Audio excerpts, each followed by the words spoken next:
Welcome to the Rim Break Rodeo. We hope this video helps. In this video, I will explain how to remove school management from your Chromebook. This process typically involves performing a factory reset, commonly referred to as a power wash. It's crucial to understand that a power wash will completely erase all local data, including files, photos, and downloaded applications, so please back up anything important beforehand. This step is essential for a clean slate and to remove any lingering school policies or accounts. To begin the power wash, you can access your Chromebook settings, then scroll down to the Advanced section and select Reset Settings. There, you will find the option to power wash. Another quick method is to press the Control, Alt, Shift, and R keys all at once while on the login screen. You will then be prompted to confirm the power wash.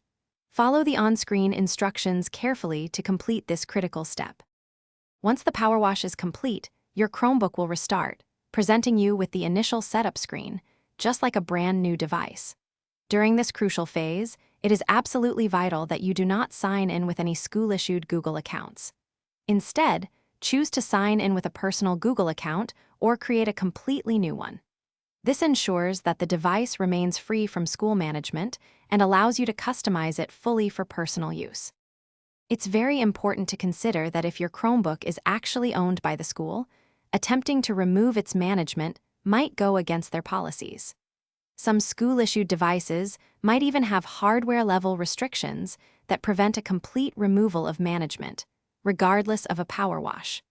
Always review your school's acceptable use policy or reach out to their IT department for clarification. This method works best for devices you personally own that were previously under school management.